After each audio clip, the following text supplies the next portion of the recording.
வணக்கம். வணக்கம். இயற்கை விவசாயம் பண்றீங்கன்னு கேள்விப்பட்டோம். கண்ணுவெளியெல்லாம் நல்ல மகசூல் எடுத்திருக்கீங்கன்னு சொன்னாங்க. அது சம்மந்தமா உங்ககிட்ட கேட்டு போலாம்னு வந்தோம்ங்க. வணக்கமுங்க. வாங்க. திருப்பூர் மாவட்டம், தாராபுரம் வட்டம், மூலனூர் கிராமம், கொல்லவெட்டிங்க ஊரு. சரி. பேர் மணி.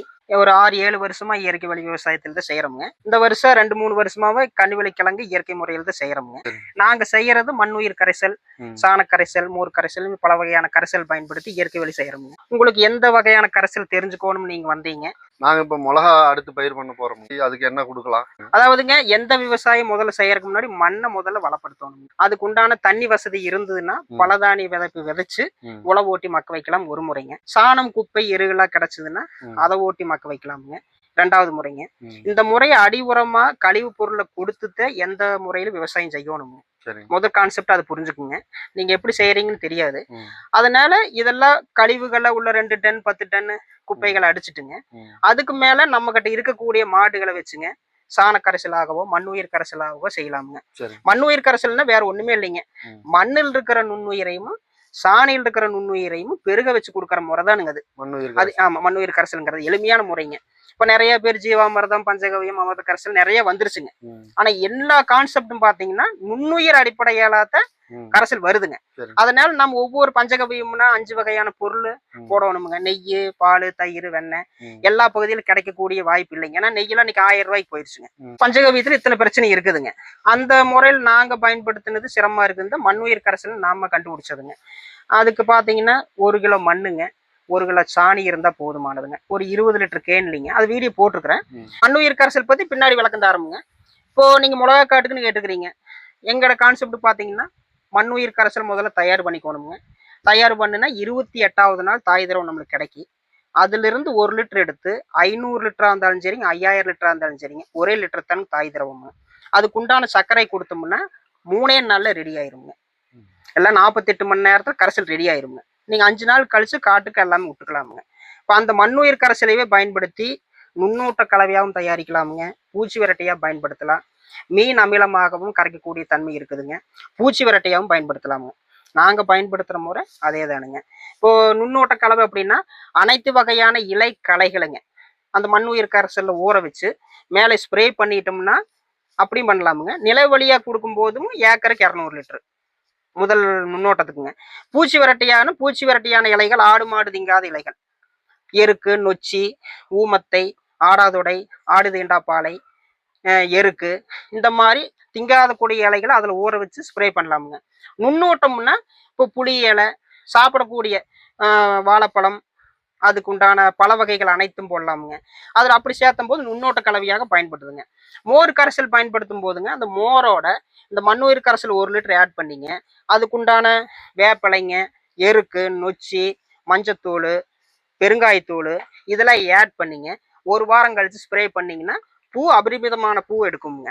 அதே மாதிரி பார்த்தீங்கன்னா சில ஆசிட்கள், அமினோ ஆசிட்கள் நிறைய சுரந்து வளர்ச்சி ஊக்கியாகவும் பயன்படுங்க. இது 2வது ஆச்சுங்களா. அப்புறம் மீனை கரைக்கணும்னா மீனா இருக்கட்டும் சரி, கழிவு அதாவது மாமிச கழிவுகள் அனைத்தையும் மக்க வச்சு காட்டுக்கு உரமா பண்ணி கொடுத்துருங்க. இப்போ கோழி கிடச்சுன்னா கோழி பயன்படுத்தலாமுங்க, மீன் கிடச்ச மீன், அதே மாதிரி பார்த்தீங்கன்னா மாமிச பொருள் எல்லாம் உங்களுக்கு தெரியும், ஆடு மாடு இறைச்சிகள் வேஸ்டேஜ் ஆகுது இல்லைங்க, அதை பூரா ஊற வச்சுங்க 1 வாரம் கழிச்சு பயன்படுத்தலாங்க. இந்த முறைக்கும் பயன்படுதுங்க.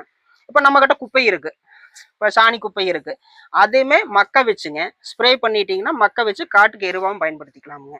மண்ணுயிர் கரைசல் அதிகமாக இருக்குதுங்க. இப்போ மண்ணுயிர் கரைசல் இப்போ சாணி எல்லாத்துக்கும் டவுன் இருக்கிறாங்க, சாணி கிடைக்காது. மண்ணுயிர் கரைசல் ஃபர்ஸ்ட் ரெடி பண்ணிக்கிட்டோம்னாங்க 1 லிட்டர் மண்ணுயிர் கரைசல், 1 லிட்டரு கோமயம் 2 ஆட் பண்ணிங்க, சர்க்கரை ஒரு 250 கிராம் போட்டு 10 லிட்டர் வச்சிங்கன்னா அமுத கரைசலாக மாறிக்குங்க.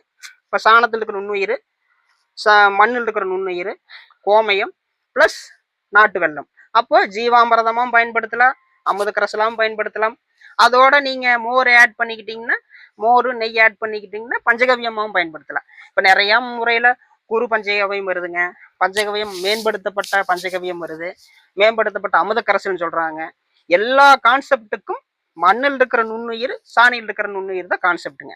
அதனால நீங்க எந்த முறையில வேணாலும் பயன்படுத்தலாமுங்க. அப்புறம் பாத்தீங்கன்னா இது வீரியத்தன்மை வந்து ஒருக்கா தயாரிச்சுக்கிட்டோம்னாங்க 2 வருஷத்துக்கு மட்டும் வைக்கலாமுங்க. நீங்க 6 மாசத்துக்கு ஒருக்க வச்சிருக்கும் போது ஒரு 100 கிராம் சர்க்கரை மட்டும் அதில் ஆட் பண்ணிட்டீங்கன்னா உயிரோட்டமா இருக்குங்க. அதுதான் பயன்படுத்துறதுங்க. இப்போ நாங்கள் இந்த வருஷம் செங்காந்தல் பயிர் கன்னிவெளி கிழங்குன்னு கேள்விப்பட்டிருப்பீங்க, அதுக்கு பயன்படுத்தி நல்ல மகசூல் எடுத்தோமுங்க. பூச்சி விரட்டியாக பயன்படுத்தணுமுங்க, அடி உரமாக கொடுத்தோம், களைகளை மக்க வரைக்கர் கொடுத்தோம், நல்லா சிறப்பாக தான் இருக்குதுங்க. கண்ணுவெளி விவசாயத்துல வந்து ரசாயன உரம் பயன்படுத்துறாங்க, அதை விட உங்களுக்கு வந்து மகசூல் கூடுதலா வந்துச்சா எப்படிங்க? அதாவதுங்க, ரசாயனம் விவசாயத்துல இப்போ ஒரு கன்னிவெளி ஏக்கருக்குன்னா ஒரு ஏக்கருக்கு மினிமம் ரசாயனத்துல 350 கிலோ எடுப்பாங்க, 300 to 350ங்க. இப்ப நம்ம இயற்கை விவசாயத்துல 230 கிலோ எடுத்திருக்கிறோம். இப்ப பாத்தீங்கன்னா அவங்க ரசாயனத்தை படுத்தும் போது ஒரு ஏக்கருக்கு குறைந்தபட்ச செலவு மருந்து செலவே பாத்தீங்கன்னா 3 லட்சம் ரூபாய் வரும். சரிங்களா? அடி உரமாகட்டும், பூச்சி மேல் தெளிப்பா இருக்கட்டும், அனைத்து வகையான மரங்கள் மருந்துகள் பாத்தீங்கன்னா 3 லட்சம் ரூபாய் வருங்க. எங்களுக்கு வந்து அவ்வளவே இல்லைங்க. ஏன்னு கேட்டீங்கன்னா எங்களுக்கு ஆளுகளை வச்சு பயன்படுத்தும் போது ஒரு 50,000 செலவே வருங்க. அடி உரமாக இருக்கட்டும், மேல் பூச்சி விரட்டியா இருக்கு, அனைத்துமே இயற்கை விவசாயத்துல பயன்படுத்தக்கூடிய கரைசல் மட்டும்தானுங்க. அப்போ எங்களுக்கு விளைச்சல் 230 கிலோ வந்தாலுங்க எங்களுக்கு 30 கிலோ செலவு போனாலும் 200 கிலோ எங்களுக்கு மிச்சம்ங்க. அதே ரசாயனத்துல 350 கிலோ வந்தாலும் அவங்க 3 லட்சம் 4 லட்சம்ங்க.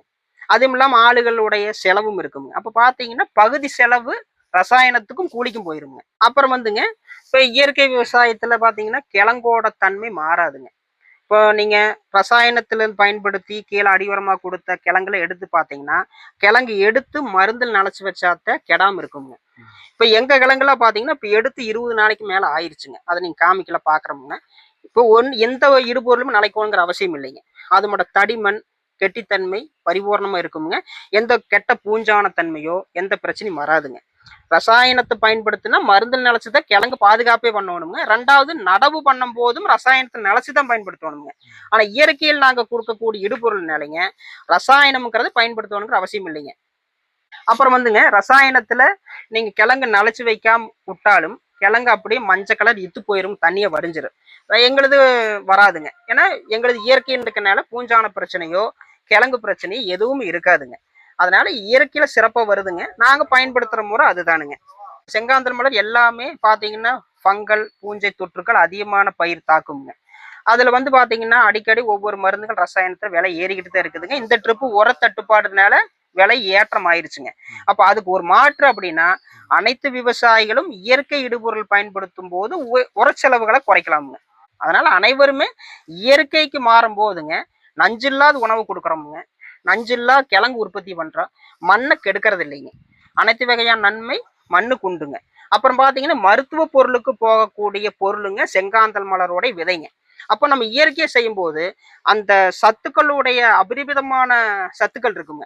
அதுல என்ன கெமிக்கல் ஃபார்முல அதுல உள்ள சத்துக்கள் இருக்குதோ அது பரிபூர்ணத்து நிலைமையில் இருக்கும். அப்ப அது வாங்கி பயன்படுத்தும் போதும் மக்களுக்கு நன்மையாகுங்க. இதே ரசாயனம் அடிச்சு அந்த ரசாயன பொடியும் அந்த கிழங்கு தன்மை தான் இருக்குங்க. மிளகாய் செடி நட்ட 25வது நாளுங்க முதல்ல வந்து அடி உரமா மண்ணுரை கரைசல் வந்து ஒரு 200 லிட்டர் கொடுத்துருவோங்க. அதோட ஃபர்ஸ்ட் பாத்தீங்கன்னா மண்ணுயிர் கரைசலோட கோமயம் இருந்தா கோமயத்தை ஆட் பண்ணி சக்கரை 2 கிலோ போட்டு அடி உரமா ஃபர்ஸ்ட் கீழே தரைவெளியே கொடுத்துருவோங்க. 30வது நாளுங்க அதே பூச்சி விரட்டிக்கு வந்துங்க தேமூர் கரைசல் 1 லிட்டரு, மண்ணுயிர் கரைசல் 1 லிட்டரு, கோமயம் 1 லிட்டருங்க. இதெல்லாம் வந்து 200 லிட்டர்ல கலக்கிங்க 3 நாள் வைத்து அதிலிருந்து 5 லிட்டர் தண்ணிக்கு 5 லிட்டர் கரைசல் பயன்படுத்தி ஸ்ப்ரே பண்ணலாமுங்க. அப்படி பண்ணும்போது பூஞ்சை தொற்றுகளுடைய பிரச்சனை இருக்காதுங்க. புழு வைக்கக்கூடிய மொட்டுகள் அழிஞ்சிருங்க. இந்த கரைசல் பயன்படுத்தலாமுங்க. அப்புறம் 60வது நாள் பூவெடுக்கிற சமயத்திலேங்க தேமூர் கரைசல் பயன்படுத்தலாம். தேமூர்ல பாத்தீங்கன்னா பெருங்காயம், மஞ்சத்தூள், தேங்காய் பால் இதெல்லாம் ஒரு 3 நாளைக்கு ஊற வச்சுங்க ஸ்ப்ரே பண்ணீங்கன்னா பூ அபரிமிதமா வருங்க.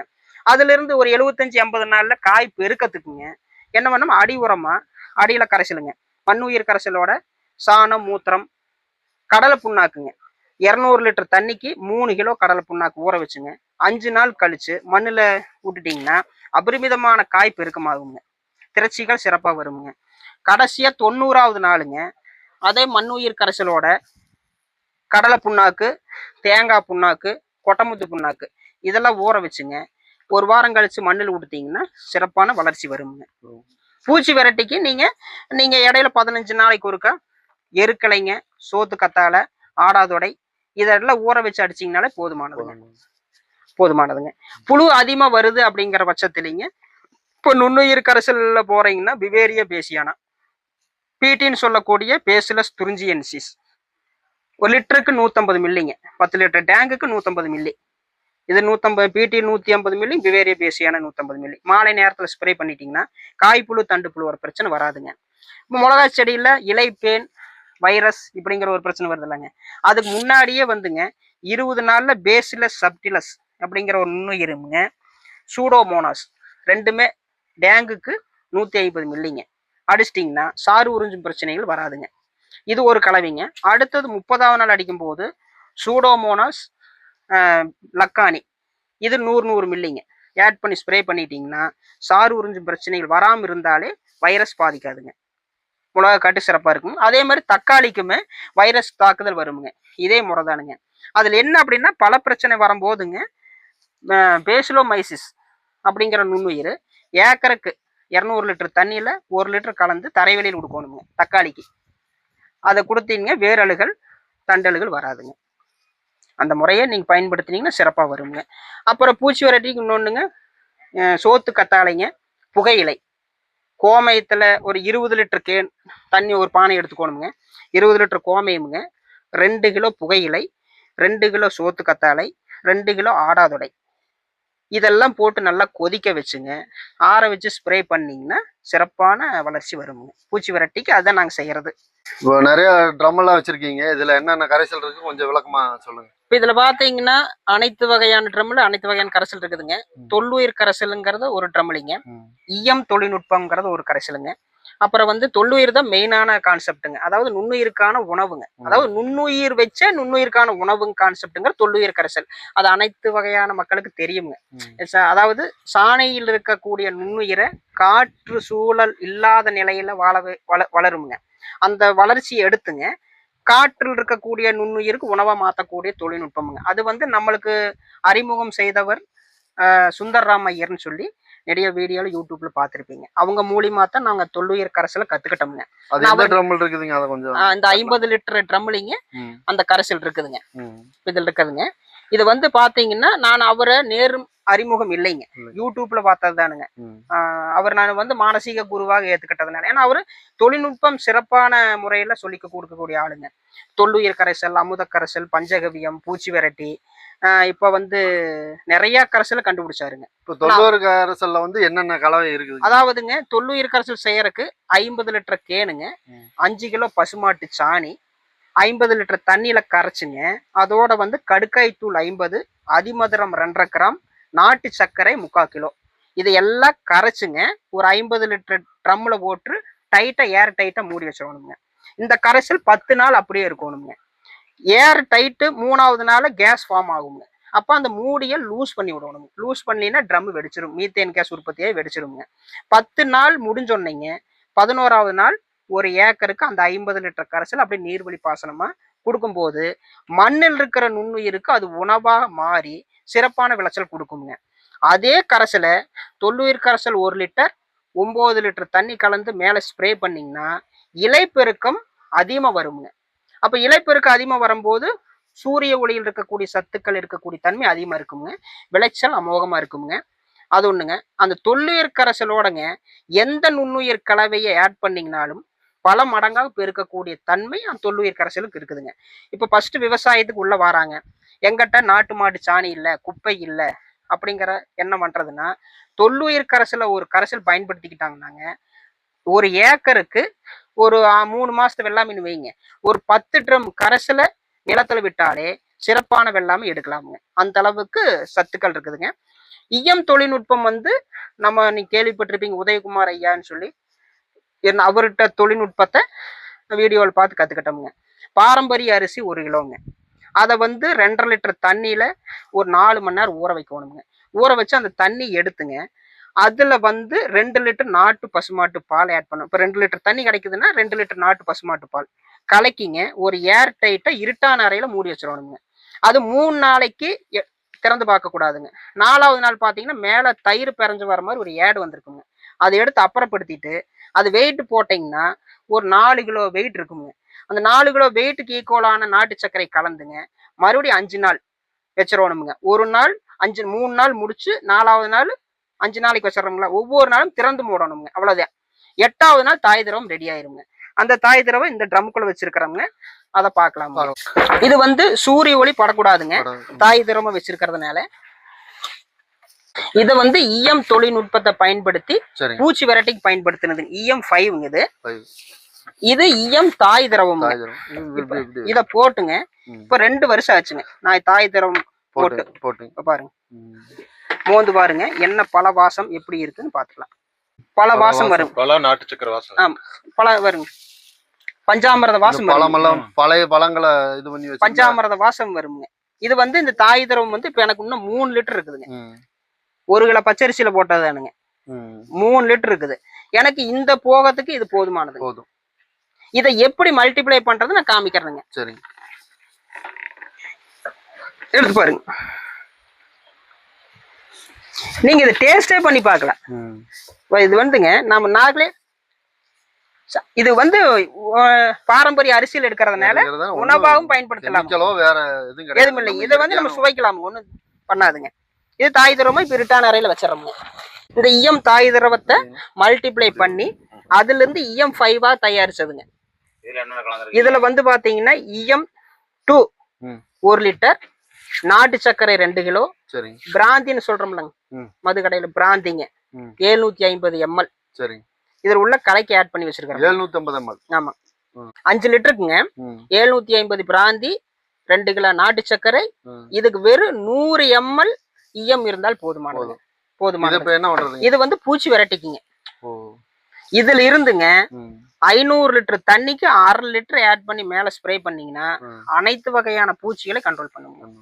100 ml EM 100 ml EMங்க 750 மில்லி பிராந்தி 1/2 கிலோ நாட்டு சர்க்கரை. இது மூணும் தான் 5 லிட்டர் தண்ணி ஆட் பண்ணி வச்சிட்டீங்கன்னா 8 நாள்ல ரெடி ஆயிருங்க. ஒவ்வொரு நாளும் மூடிய கழட்டி மூடினீங்கன்னா சரி, அவ்வளவுதான். வெடிச்சிருங்களா? ஆமா, ஏர் ஃபார்மேஷன் ஆகிறதுக்கு இது மோந்து பாருங்க. இது அந்த ஆல்கஹால் வாசம்.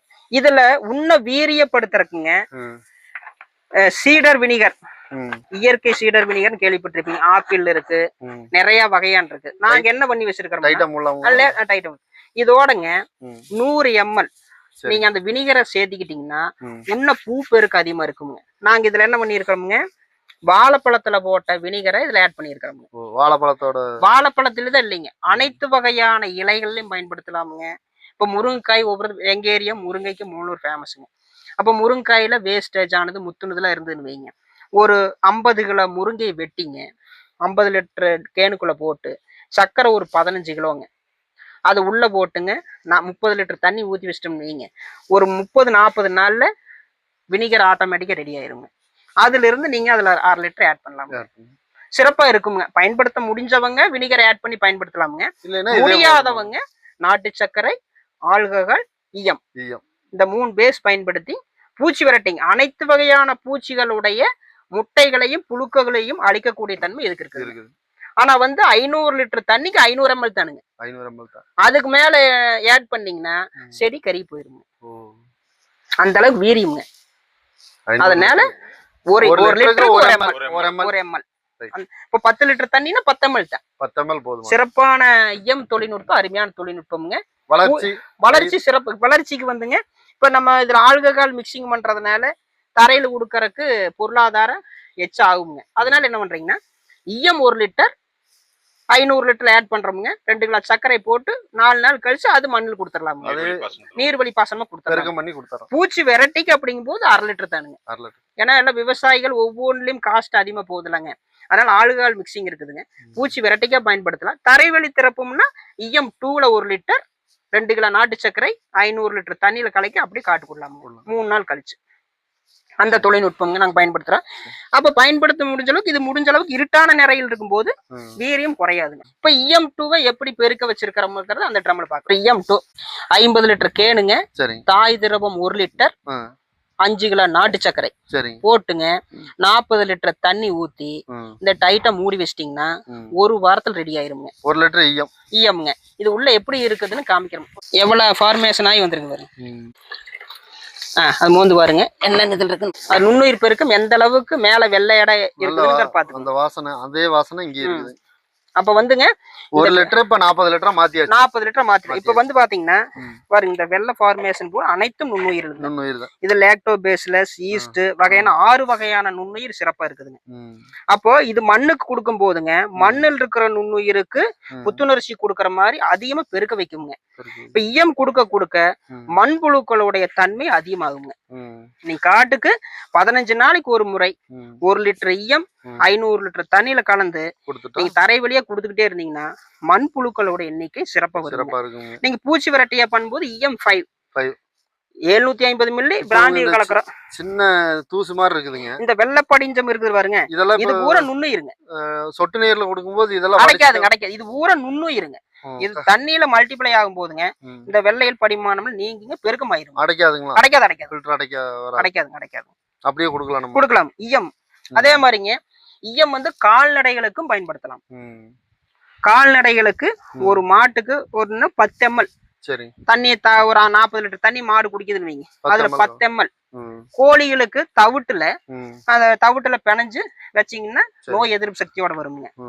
அப்புறம் மாட்டு குடுக்கறதுனால என்ன பயனுங்க? மாட்டு வந்து எதிர்ப்பு சக்தியா இருக்குமுங்க. இப்ப பாத்தீங்கன்னா இந்த இரும்பல் சளி பிடிக்க கூடியதெல்லாம் இருக்காதுங்க. உணவு நல்லா எடுக்கு, ஜீரண சக்தியை அதிகம் உண்டாக்கிங்க. அந்த நிலையில சீரணமாய் வரக்கூடிய சாணி நிலையா இருக்குங்க. ஒரு மாடு ஆரோக்கியமா இருக்குது அப்படின்னா அது போடக்கூடிய சாணி திடமா இருக்கணும், லேயர் மாதிரி வரும், அந்த தன்மை வருங்க. அதே மாதிரி பாத்தீங்கன்னா இப்ப சினை பிடிக்கும் பருவம் கரெக்டா நடைபெறுங்க. அந்த கன்று அதனோட ஜீன் அடிப்படையில சிறப்பாக போடுங்க, ஒரு துளி மாற்றம் வராது. இல்லைங்க, 2 நாளைக்கு ஒருக்காங்க 10 ml தான் கொடுக்க போறேன். தவிட்டு தண்ணியில குடுத்துட்டீங்கன்னா வாரம் 2 முறை குடுத்தீங்கன்னா கூட போதும். சிறப்பா கொடுக்க முடிஞ்சா டெய்லி 10 மில்லி கொடுக்கலாம். ஆட்டுக்குங்க, மாட்டுக்கு, கோழிக்கு, கால்நடைக்கு அனைத்துக்கும் கொடுக்கலாம். ஒண்ணு தப்பு இல்லை. அதே மாதிரி EM வந்து வீடு சுத்தம் பண்ணும் போதும் வீட்டு தண்ணியில சுத்தம் பண்ணும் போது இது கலக்கிங்க 50 மில்லி கலக்கி தரை தொடச்சு வச்சாங்கன்னா கிருமி நாசினியா பயன்படுங்க. கழிவு பொருள் சாக்கடைங்க, லெட்டின் பேசனுக்குள்ள இப்ப லைசால் அது இது நிறைய கெமிக்கல் வந்துருச்சுங்க, அதுக்கு பதிலாகவும் இது பயன்படுத்தலாம். சிறப்பான உனி அந்த மாதிரி இதெல்லாம் வருது. உனி இருக்கும் போதுங்க மேல வந்து இதோட மஞ்சத்தூள், இப்போ இது ஒரு 50 மில்லி EM 50 கிராம் மஞ்சத்தூளை கலக்கிங்க மேல மாட்டு முதுகுல போட்டு விட்டோம்னா அந்த பிரச்சனையில வராதுங்க. பிரச்சனை வராதுங்க போது நம்மளுக்கு உனி பிரச்சனை வராதுங்க. அதை கண்ட்ரோல் பண்ணிக்கலாமுங்க. அது 50 ml தாய் திரவத்துல இருந்து எடுத்து இல்லைங்க, இந்த EM 2ல இருந்து எடுக்கணும். EM 2ல இருந்து EM 1ங்கிறது வந்து பெருக வைக்கிறதுக்கு மட்டும் தான் பயன்படுத்தும். பெருக வச்சதுல இருந்து 50 ml கொடுத்தீங்கன்னா மாட்டுக்கு கொடுக்கறதும் இதுல இருந்து 10 மில்லி நேரடியா நம்ம எதுக்குமே கொடுக்கக்கூடாது. தாய் திரவத்தோட நுண்ணுயிர் பெருக்கு அதிகமுங்க. இப்ப தாய் திரவத்தை நேரடியா பயன்படுத்தோம்னா 1 டன் குப்பைக்கு 100 மில்லி 5 லிட்டர் தண்ணியில கலக்கித மேல ஸ்ப்ரே பண்ணணும். அதாவது 1 டன் குப்பைக்கு 1 டன். அப்ப அதோட அடர்த்தி அதிகமுங்க, நீர்க்க வச்சுதான் பயன்படுத்தணும். இதுல இருந்து எல்லா பயன்பாட்டுக்கும் எடுக்கணும். EM தொழில்நுட்பம் இதுங்க. அடுத்தது பாத்தீங்கன்னா அந்த நுண்ணுயிர்கள் ஒவ்வொரு வகையான நுண்ணுயிர்கள் இருக்குங்க. இப்ப பாத்தீங்கன்னாவே வாசமா இருக்குங்க. கிட்டத்தட்ட இதுல ஒரு 8 மாசம் ஆச்சுங்க நான் போட்டு. இன்னொரு கேன்ல போட்டு வச்சிருக்காருங்க, அதையும் பார்க்கலாம்.